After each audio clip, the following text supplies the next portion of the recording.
from the studios of Farm Journal Broadcast. Coming up today on AgDay, the president may have given farmers and ranchers an early Christmas message. Before I could even say, "Merry Christmas, Mr. President," he looked at me and put his thumb up and said, "We're going to be all right on NAFTA." Tax reform is center stage in Washington.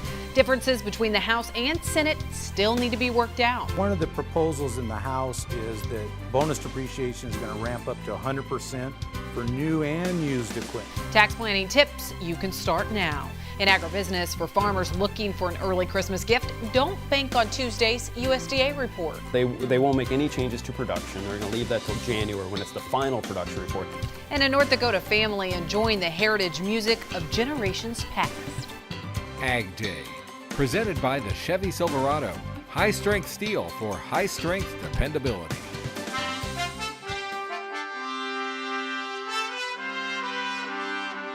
Good morning, I'm Tyne Morgan. Clinton Griffiths is on assignment. Farmers and ranchers may have received an early Christmas message from the president.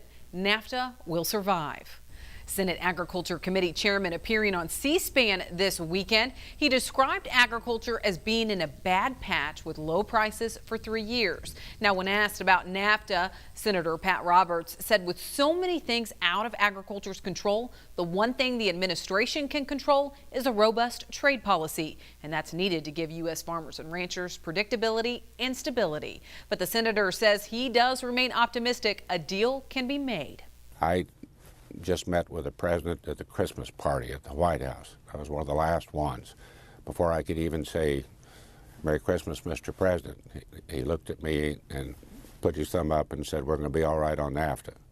So we'll see. We've had some long discussions. Many members have gone up and talked to the appropriate folks up in the White House, and I look forward to going up again. So I'm still optimistic we're going to be okay.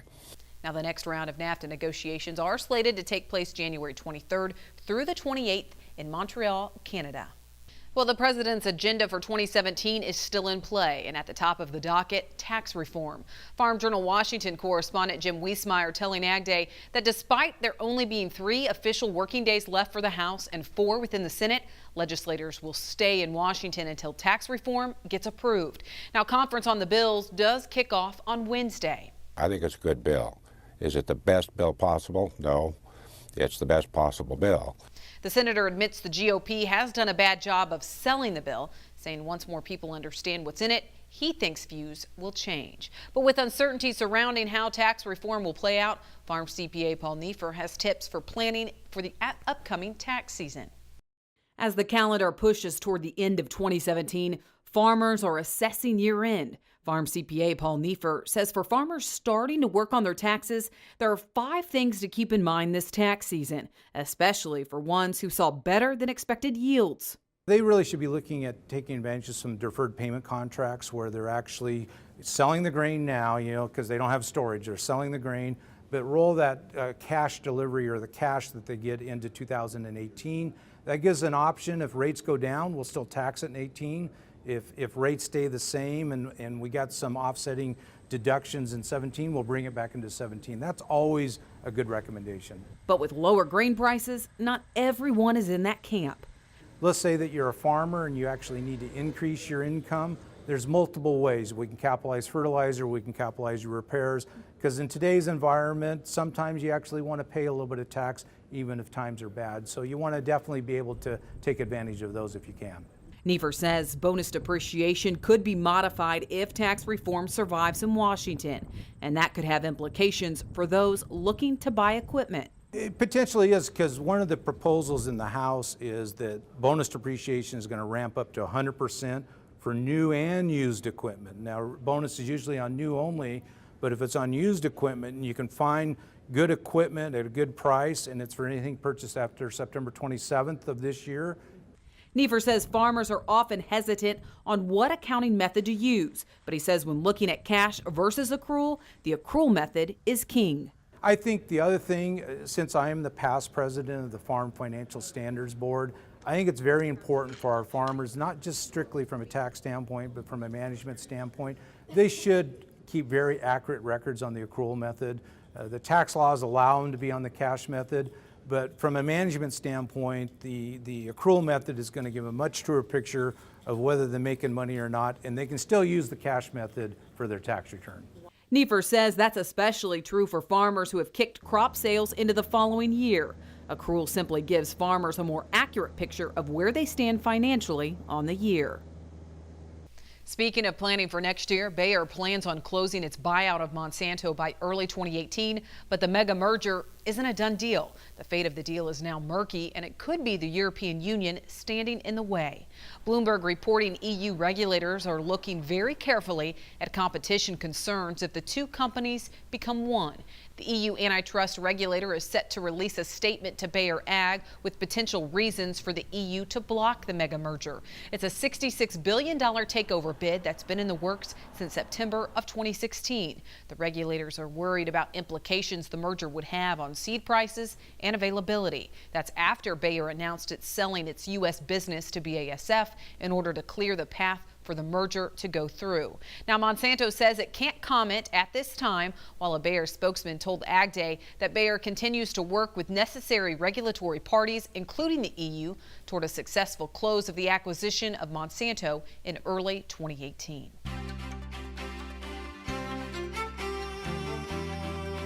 Well, a snowy weekend in parts of the U.S. Mike Hoffman has details of some southern snow in this morning's crop comments. Mike? Good morning, Tyne. As areas brace for more snow, some of our viewers are still recovering from an unexpected snow. In Alabama, the snow caused major roadways to be shut down. More than 3 inches fell in Birmingham, while 10 inches was reported in Anniston, Alabama. These areas see snow from time to time, but it typically doesn't fall so early in the year. And just when you think you've seen it all this year, you see this. The snow left an unusual view for farmers with cotton still in the field. Mackie Side snapped this picture in northeast Alabama saying, is it snow or is it cotton? The answer, of course, was both. And taking a look at the weather map, you can see the next snowstorm moving through the eastern Great Lakes down into the central Appalachians with lake effect behind it and more cold air. Winter has definitely come into much of the country. I'll have my forecast coming up in a few minutes, but first here are some hometown temps. Farm Journal On Air is the go-to app for American agriculture. AgDay, AgriTalk, U.S. Farm Report, and more. 24/7 access to all of your favorite shows, TV and radio. In your hands, on demand.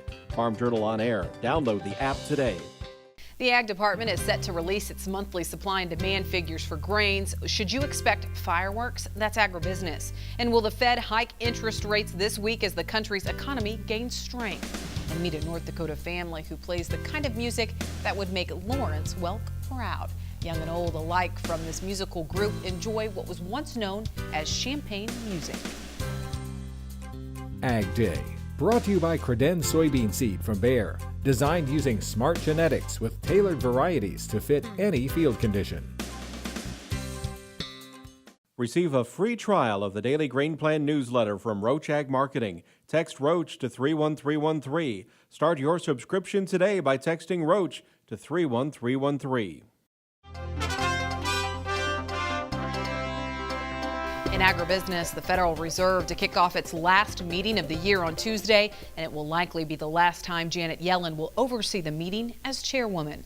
It's widely expected the Fed will increase its benchmark interest rate for the third time this year. Now that would bump rates to 1.5% from the 1.25% currently. The move would be supported by a strong economy. On Friday, a report showed the economy added 228,000 jobs, well above expectations. Economists say the U.S. economy has been a long, stable growth. Well, I think we just got through our 100th or 101st month of consecutive growth. So this is a long recovery that certainly hasn't been robust by historical standards, but it's been long, it's been continuous. We're starting to see that growth spread to many sectors and in fact benefit wage growth for many different skill types of workers. And so what it lacks in vigor, it certainly makes up for in its breadth and its duration. The Fed will announce their decision at the end of the two-day meeting. The U.S. Department of Agriculture is set to release its latest crop production report Tuesday, but it's a report that doesn't tend to generate a ton of market reaction. Clinton Griffiths joins us from the Agribusiness Desk to find out why. Here at the Agribusiness Desk, I have Dwayne Bussey, Bolt Marketing, talking about the report that we expect to come out later today. December reports usually not a lot of fireworks, right? No, there usually isn't. They won't make any changes to production. They're going to leave that till January when it's the final production report. So this will be just an adjustment in demand domestically anyway. And right now the trade is worried that we're going to have a decrease in soybean export demand, which is probably the first time that's happened in a long time. But guess what? I don't even think it's going to happen this time. We are behind pace, and I understand that. I think we're like 59% of USDA's export pace versus a normal average of 73. But I don't think USDA want to make any changes and then come back next month and adjust it back up. So look for actually the report to be a complete punt. I don't think they're going to make any changes, which will be bullish compared to expectations. Okay. As we look at some of the other factors, anything on the world stage from a supply-demand standpoint that you see out there maybe influencing these markets? Well, what we'll watch on Tuesday to see is if USDA changes South America's soybean production. Will they increase Brazil slightly because of their heavy rains? Will they decrease Argentina because they've been dry? That's the talk before the report. I don't think they're going to change either one of them again because they want to make sure it's really early in the growing season to change those. One thing I keep looking at the world stocks, and we have to remember, is corn is down about 20 million metric ton from last year. It doesn't feel like it here in the Midwest or on my farm. There's corn everywhere, but worldwide, corn is down supply-wise, so that leads me to be a little bit more friendly in the future. All right, well, we'll take friendly in the future. Anytime. Appreciate it. All right, we'll be back with more AgDay in just a minute. For marketing advice, call Bolt Marketing, a futures and options brokerage firm.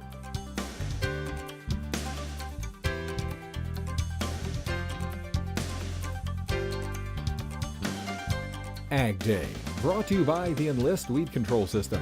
More weed control, less drift and volatility, maximum yield potential.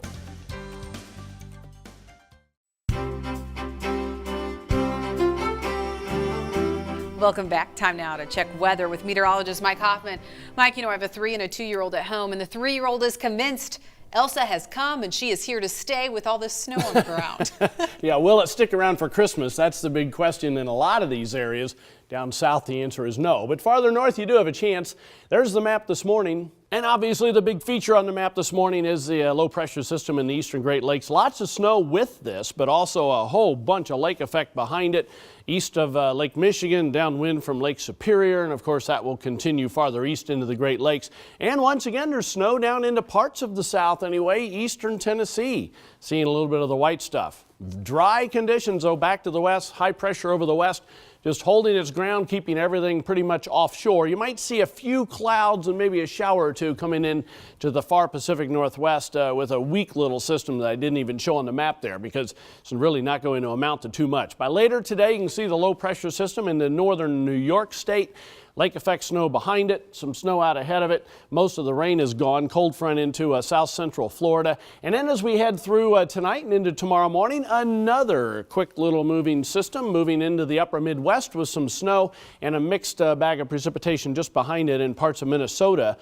So once again, we just continue to see these systems diving southward and then moving east. And that spreads more snow by later in the day tomorrow all the way across much of the southern portions of the Great Lakes. And lake effect snow developing behind it. Kind of the same idea, one after the other here. Precipitation estimate over the past 24 hours, you can see most of it has been around the Great Lakes, and most of it over the next 36 will be in the Great Lakes and also into the northeastern part of the country with that weak system diving into the far northeastern plains. Snowfall estimates pretty much all around the Great Lakes as well. Past 24 hours adding in the next 36. Besides the lake effect, we're going to see a little bit down into West Virginia and the far southern portions of the Appalachians, but most of the heavy stuff, besides some spots downwind from the lakes, is going to be into the far northeast and eastern Canada. Temperatures this morning, or this afternoon I should say, very cold. Look at the single-digit highs in Sault Ste. Marie there. Low temperatures tonight, we're talking below zero in that area. Teens all the way down into the Ohio River Valley. And by the afternoon tomorrow, you can see the warmth tries to come back into the southern plains. Now here's the jet stream. We keep the trough in the east, but as we head into next week, we are going to see it weaken a little bit. So there's going to be a little bit of a trough, a little bit less of a ridge out west. We'll see how this evolves after that. That's a look across the country. Now let's take a look at some local forecasts. First of all, Spokane, Washington today, mostly cloudy, freezing fog possible this morning, high of 32. Abilene, Texas, lots of sunshine and cooler, high of just 58. And South Bend, Indiana, windy and cold with times of heavy snow, high around 25.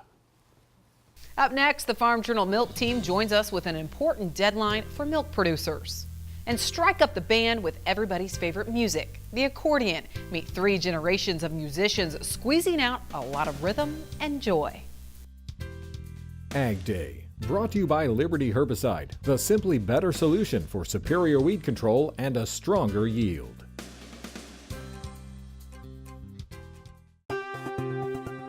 The Dairy Report on AgDay is brought to you by QLF. For 40 years, QLF has been proud to support American farmers that feed the world. And news from the Farm Journal Milk Team for those dairy farmers wishing to participate in the 2018 Dairy Margin Protection Program. The deadline for enrollment is this Friday. This year, dairy farmers have the option of opting out of the MPP and signing up for livestock gross margin dairy insurance, or you don't have to sign up for either. Unlike prior years, enrollment in MPP is not automatic, even if farmers had previously participated. USDA also released its October MPP milk feed calculation. It's $10 per hundredweight. The October all milk price came in at $17.90. Well, New Zealand could see a tempered milk supply. That's as dry weather is slowing grass growth for the world's largest dairy exporter, a key component in feeding the nation's milk supply.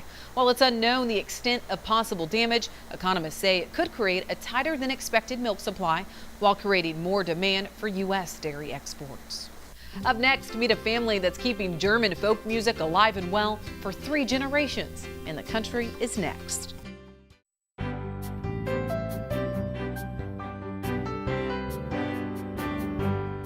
In the Country, brought to you by Kubota. Learn more about Kubota SSV Series skid steers at Kubota.com or demo one at your local Kubota dealer today. Excuse us. Oh. Couldn't help but hearing you got a little bit of a dilemma there. We got a crisis ourselves.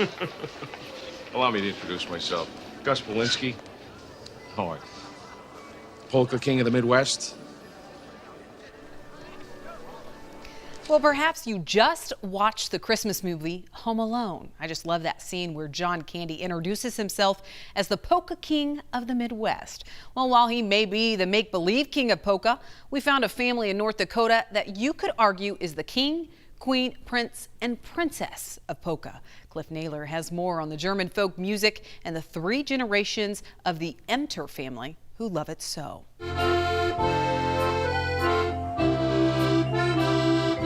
The Emter family provides a 21 accordion salute to the polka. For the old-time music, the polka is very jolly music. Roger Emter is the maestro of North Dakota's largest family band. He and his wife, 4 children, their spouses, and 14 grandchildren play 15 different instruments, filling any stage with harmony. The younger generation, they love to perform just as much as the older ones do. There's something about being able to share your talent with someone else. The original Emter band began making music back in 1990. We played at a restaurant and they give us a free dinner, and I says, wow, we can do this every day. The family took their show on the road in 1996. It allowed us opportunities that we never would have had otherwise. Alida Wiest and her siblings played in 25 states. When the kids weren't on stage, they were being homeschooled. Then marriages, careers, and grandkids broke up the band. 1, 2, 3. Now a new generation of musicians are taking their place on stage, and the Emter family band is back together, bigger and better than ever. With more people, it's easier to blend in your mistakes. Katie Emter is 12 years old. She plays the accordion, clarinet, drums, piano, and trumpet, and finds time to practice every day with her aunts, uncles, cousins, and grandparents. It is wonderful to be playing music together again. The greatest joy comes in sharing it. Polka lovers are chiming in with approval and appreciation because the Emters are providing an encore for the tunes they love to tap their toes to. I'm Cliff Naylor, reporting for AgDay. How fun is that? I wonder if 2- and 3-year-olds are too early to get started on that at home. Well, that's all the time we have this morning. We're so glad you tuned in. For all of us at AgDay, I'm Tyne Morgan. Clinton is back tomorrow with a special edition from Farm Journal's Ag Tech Expo. Have a great day, everyone. AgDay, brought to you by Ram Commercial, America's longest-lasting heavy-duty pickups.